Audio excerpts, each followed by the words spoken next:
απεργούμε, κάνουμε περιοδία σε όλο το προηγούμενο διάστημα, παρεμβαίνουμε στους χώρους δουλειάς, γιατί στεκόμαστε απέναντι στην αντεργατική αντιλαϊκή πολιτική της κυβέρνησης που όλα τα χρόνια πάει χέρι με την καταστολή. Χέρι πάει με την καταστολή και σήμερα, εδώ που η κυβέρνηση της Δημοκρατίας απέναντι στους κρατικούς υπαλλήλους παράταξε πάλι τη δυνάμει της αστυνομίας. Το τρίτιο καλάθι της ΔΕΔ πραγματικά παίρνει ψίχουλα για τους εργαζόμενους, παίρνει επιδοτήσεις όμως και κίνητρα για τους μεγάλους επιχειρηματικούς ομίλους, παίρνει περισσότερη καταστολή, παίρνει ένταση της εκμετάλλευσης όλων των εργαζομένων. Η ένταση εκμετάλλευσης, συνάδελφοι, τα 13 ώρα, όλα τα χτυπήματα των δικαιωμάτων των εργαζομένων, είναι αυτονόητο για μας ότι όλες οι κυβερνήσεις τα συνοδεύουν με διώξεις και καταστολή. Γιατί πραγματικά αυτό που τους φοβίζει, αυτό που τρέμουν, είναι οι εργαζόμενοι να βγουν στον δρόμο, είναι οι εργαζόμενοι να χειραφετηθούν, να μιλάνε θαρετά στους χώρους δουλειάς, να λένε την άποψή τους, να αντιστέκονται απέναντι σε κάθε τι που πληγώνει τον διπλανό τους ή πληγώνει τον εργαζόμενο λαό.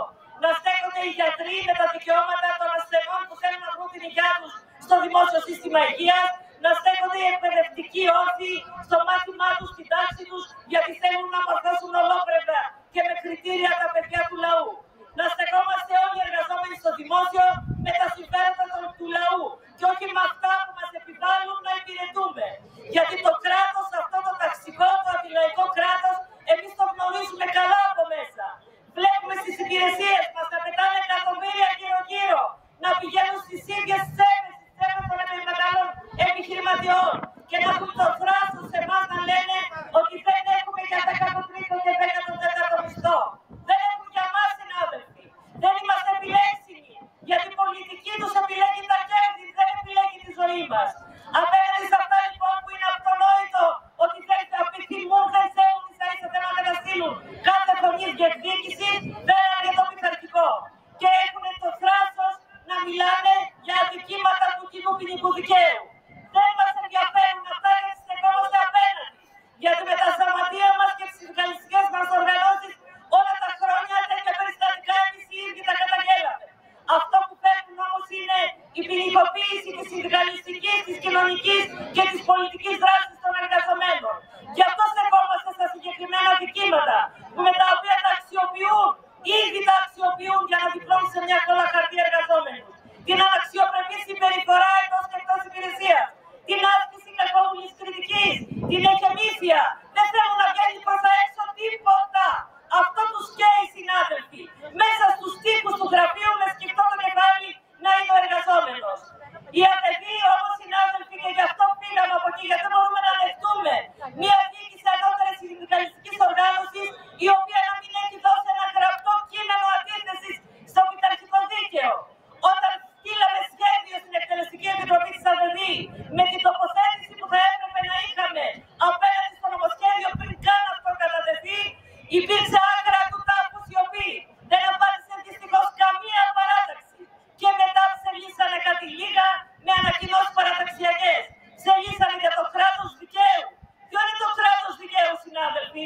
Ψελίσανε για την αφαίρεση μόνο των ερετών από τα πειθαρχικά. Που βεβαίως είναι νίκη κρέας με τις fast track διαδικασίες που θέλουν να επιβάλλουν. Αλλά ποιο είναι το κράτος δικαίου στο οποίο βασίστηκαν λοιπόν ή παραβιάζουν και αφαίρεσαν τους ερετούς? Όταν το 103 του συντάγματος, το άρθρο αυτό, λέει ότι τα συμβούλια, τα υπηρεσιακά, τα πειθαρχικά αποτελούνται κατά τα 3/5 από μόνιμους δημοσίους υπαλλήλους, τι αφήνει να εννοηθεί, συνάδελφοι? Ότι στην επόμενη μέρα που θα θέλουν ακόμα μεγαλύτερη καταστολή θα βάλουν μέσα και τους ιδιώτες. Την επόμενη μέρα που θα έχουν πάρει σβάρνα όλες οι ιδιωτικοποιήσεις θα βάλουν μέσα και τους ιδιώτες να μας κρίνουν αν κάνουμε καλά τη δουλειά, αν τους δίνουμε αυτά που θέλουν να τους δώσουν οι κυβερνήσεις. Αυτό είναι το κράτος δικαίου όμως, το οποίο με γενικόλογες ακριβώς εκφράσεις κάθε φορά σε κάποια φάση της οικονομίας που βρίσκεται κάνει και τα ανάλογα. Έτσι έκαναν τα ανάλογα όλο τον καιρό με τις πειθαρχικές διώξεις, τις δεκάδες, εκατοντάδες, τις χιλιάδες τους εκπαιδευτικούς που έχουν κάνει όλο τον καιρό. Βασισμένα σε αυτά και στο ζήτημα της αξιολόγησης, το οποίο συνδέεται πραγματικά με το τι υπηρεσίες θέλουν αυτοί και το τι υπηρεσίες, σχολεία, νοσοκομεία θέλουμε εμείς. Απέναντι σε όλα αυτά, συνάδελφοι, συνεχίζουμε σήμερα, συνεχίζουμε αύριο, συνεχίζουμε με τις κινητοποιήσεις στην ΔΕΚ. Θα δώσουμε τον αγώνα, γιατί πραγματικά ο αγώνας αυτός δεν σταματάει σήμερα, γιατί πρέπει να γίνει κατανοητό σε όλους και συνείδηση ότι μόνο τα δυναμωμένα σωματεία, μόνο η συσπήρωση των εργαζομένων είναι αυτή που μπορεί να δώσει απάντηση. Μπορεί να δώσει απάντηση στον δρόμο της αντιπαράθεσης, στον δρόμο της διεκδίκησης, στον δρόμο του αγώνα. Καλή δύναμη σε όλους.